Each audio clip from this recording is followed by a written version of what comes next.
말씀드렸던 이제 부분이긴 한데 이제 조금 다시 한번 좀 내용을 보강을 해서 말씀을 드리도록 할게요. 여기 보면 파트 1이 있는데 바로 그 말은 파트 2가 있겠죠. 네. 아무튼 기대하시라고. 저만 기대되는 것 같은데 아무튼 네. 기대합니다. 네. 코로나 신규 확진에 대한 현재 좀 상황을 좀 먼저 말씀을 드리도록 할게요. 예. 지금 여기 지금 보시면 일일 확진이 24만 4천 명이죠. 여기에 지금 보이는 그 사항은 3월 5일, 이제 거의 8일 전에 이렇게 있던 이 데이터인데, 이거를 지금 이제 오늘자로 지금 보니까 30만 9천 명, 거의 31만 명에 이제 육박하더라고요. 일일 확진입니다. 일일 확진. 네. 그래서 이게 정말 장난이 아니다. 다들 알고 계시죠? 그래서 이제 코로나 확진자 추이가 그러면 이제 변천사가 어떻게 되었는가 이렇게 좀 그래프 다시 한번 보면은 이제 2021년도에 11월 1일에 코로나가 이제 시작됐죠.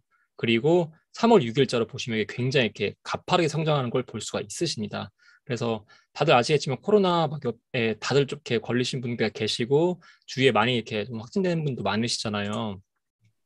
그러면 이제 코로나 바이러스가 이렇게 보시면은 이렇게 다들 잘 걸리긴 한데 감기 같다라고 하시는 분들도 있으세요. 그러면 이제 저희는 이렇게 배운 사람들이기 때문에 이거를 이게 왜 다른지 어떻게 다른지 좀 저희가 차이점을 이렇게 말씀을 이렇게 하면 좀 좋을 것 같아요. 그래서 이러한 사항들에 대해서 좀 이렇게 말씀을 이렇게 드리도록 하겠습니다. 일단 코로나 바이러스의 문제점을 말씀을 좀 드리자면은 다른 바이러스에 비해서 이게 적은 바이러스 양으로도 이게 감염이 되게 굉장히 쉽게 걸릴 수가 있습니다. 그래서 전염성이 굉장히 높은 걸 알고 계시죠?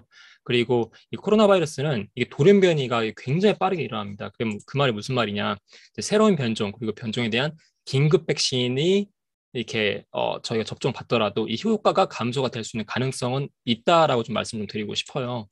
그리고 또한 이게 뭐냐면 이게 이 코로나 바이러스가 걸릴 경우에 이제 세포 독성이 되게 굉장히 높고 그리고 자유 라디칼이라고 하죠. 네, 활성산소 그리고 염증 분자들이 생성이 될 수가 있습니다. 그 말은 이게 이러한 자유 라디칼과 칼과 염증 분자로 인해서 손상을 일으키는데 손상이 일으키면서 저희 몸에 있는 세포와 조직들에 굉장히 되게 다양하고 이런 위험한 염증 반응을 이렇게 야기를 할 수가 있습니다.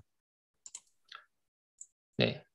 그래서 이제 지금 저희가 최근에 지금 이제 돌연변이, 지금 변이가 된 게 오미크론이죠. 그래서 오미크론에 대해서 좀 짧게 좀 말씀을 드리도록 하겠습니다. 이 오미크론 변이라는 거는 WHO 세계보건기구가 2021년도 10월 11일에 수집된 표본에서 처음이 확인되었고요. 이제 새로운 코로나 바이러스라고 해서 이거 B11519라고 이제 부르죠. 그리고 WHO가 이 변이를 우려 변이로 이제 분류를 하였습니다. 그리고 이 오미크론은 지금 보면 이제 다들 아시겠지만 그리스 알파벳 이게 순서대로 가거든요. 네. 그런데 좀 이렇게 몇 개는 이렇게 일단은 스킵을 하고 그리스 알파벳 15번째로 지정이 되어서 오미크론이라고 불리게 되는 거죠. 그래서 이 코로나 오미크론에 대한 대응 방법에 대해서 지금 이제 규제 기관들에서는 대해서 어떻게 그걸 얘기하느냐 제가 봤어요. 그래서 보면 CDC라고 해가지고 미국에 있는 이 어떻게 보면 한국과 비슷한 약간 식약처와 같은 그런 비슷한 그 기관이 있는데 여기서 무엇을 말하느냐?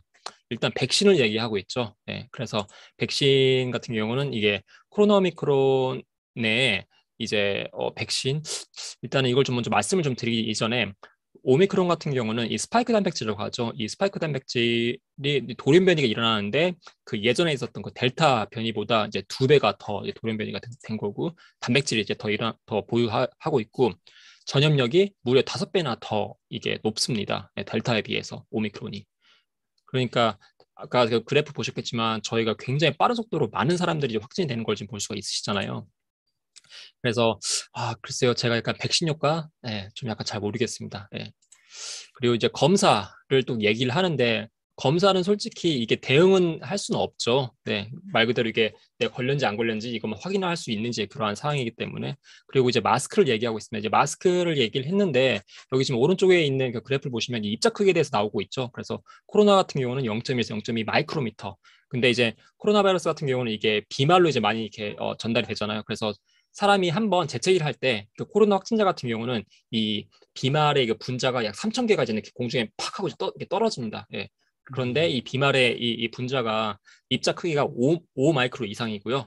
그리고 이제 저희가 이제 보통 많이 쓰고 있는 이러한 그 마스크들은 특히 KF94입니다. KF94 같은 경우는 0.4 마이크로미터인데 이게 94%를 차단을 한다고 해요. 근데 전 이거에 대해서도 약간 또 의문인 게 뭐냐면 그 중앙본부 대책위원회에서도 얘기를 하는 게 저희가 한번 이 마스크를 쓰면은 저희가 계속 마스크 쓰고 있는 게 아니잖아요. 그렇기 때문에 저희가 마스크를 벗고 이렇게 다시 또 착용하고 벗고 착용하면서 되게 마스크 바깥에 있는 어떻게 보면 코로나 바이러스로 인해서 그 이 존재하는 그 바이러스 그 입자들로 인해서 저희가 알게 모르게 또 이렇게 저희가 또 전염이 또 될 수 있다는 거죠. 그렇기 때문에 오히려 또 위험할 수 있다라고 좀 말씀 좀 드리고 싶고요. 네. 그래서 제가 말씀드리고 싶은 부분은 개인 면역의 시대, 그게 굉장히 중요하다라고 말씀 좀 드리고 싶습니다.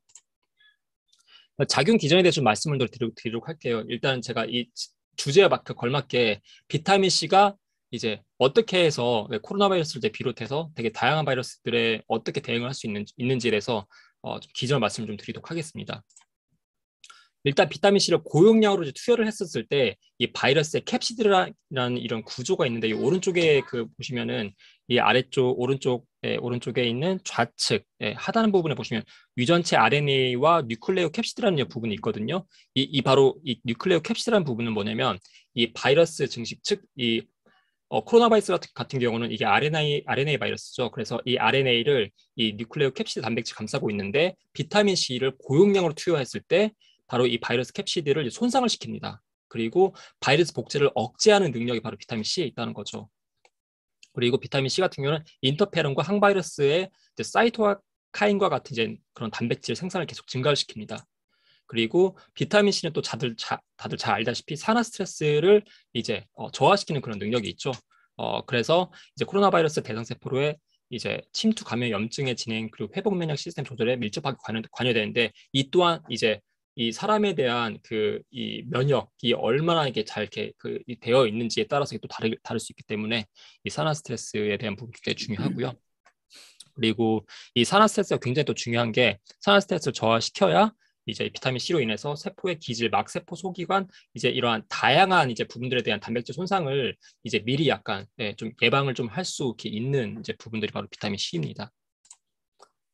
네, 그리고 이제 젊은 사람들도 이거를 약간 그것도 지나칠 수가 없는 게 되게 젊은 사람들도 오히려 코로나 바이러스를 걸렸는데 그리고 되게 건강한 사람도 갑자기 코로나 바이러스를 걸리고 이제는 사망에 이를 수 있는 그런 지경까지 이를 수가 있거든요. 그건 바로 사이토카인이란 폭풍이란 그런 단어가 있죠. 많이 들어보실 텐데 사이토카인 폭풍 같은 경우는 이제 인체 바이러스 침투했을 때 면역 물질 사이토카인이 과다하게 분비되면 오히려 이게 바이러스가 걸린 세포만 이제 공격을 해야 하는데 정상세포까지 공격을 해버리게 됩니다.